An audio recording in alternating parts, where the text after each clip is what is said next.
Hey, what's going on? Daniel from the Seven Seas. Now, this is a knife that just came in, brand spanking new. I have the box right here, right?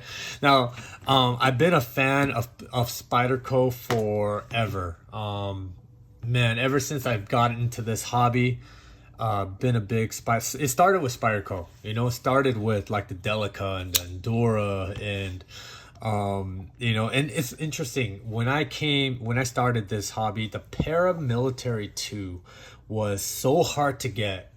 I remember the secondary market was crazy. Like people were like trying to, people were selling those for like $300, $400, $500 at one point, and people were buying it at that price point, because Spyderco at that time, I think there were like just, there's a shortage. Everyone wanted a paramilitary 2.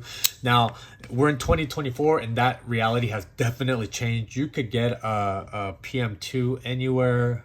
You could get a brand new, you could get in the secondary. So it's interesting. You know what also happened was that was, I think, around the same time that Hinderer, the XM18s were super hard to get. So yeah, people were charging $700-$800 for like a standard configuration XM18, right?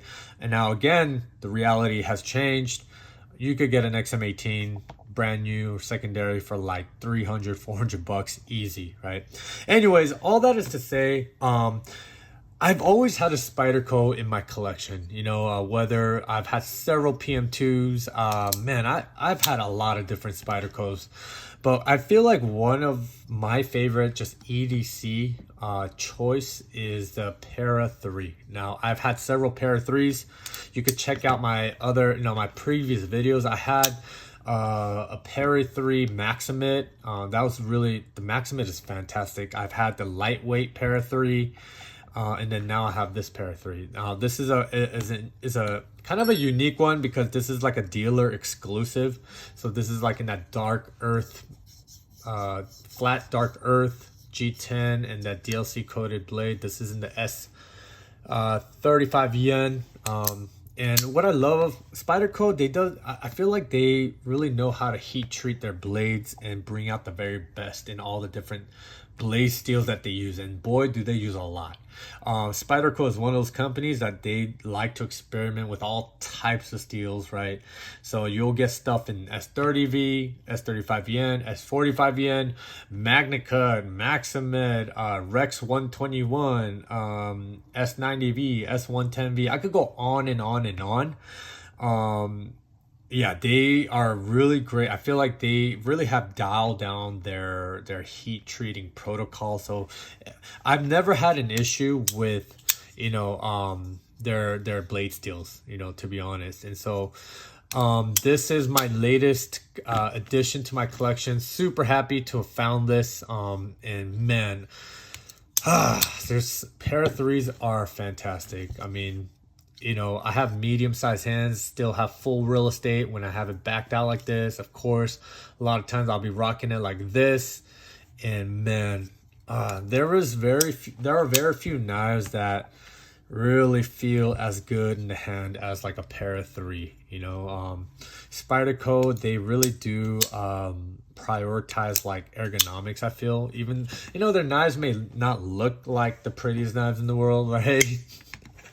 Contrast that to the Sabenza 31 right here, right? Aesthetically, visually, it may not like look like the prettiest, but man, when it comes to performance, they have it on lockdown, man.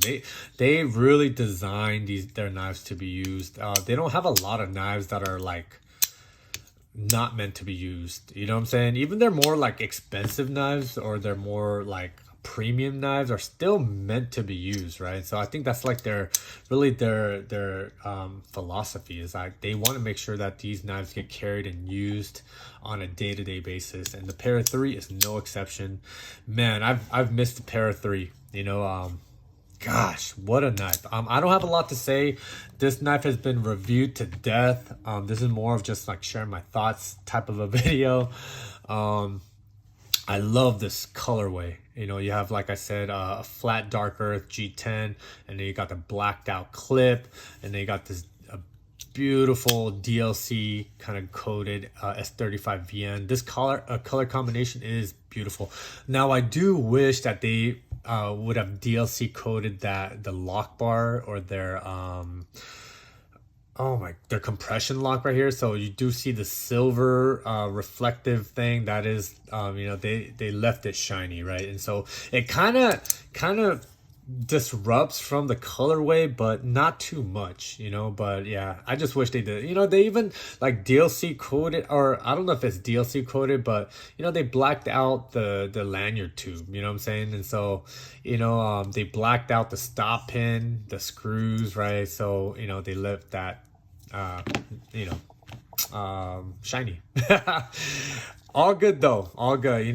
We all got to eat, man. We all got to put food on the table. So I would imagine like that would have been a more, would add it to the production manufacturing cost.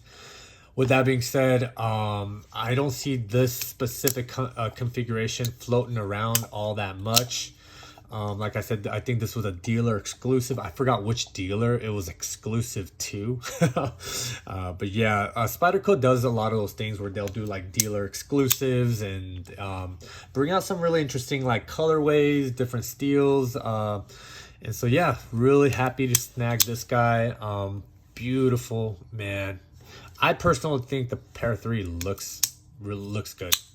Man, that is a beauty.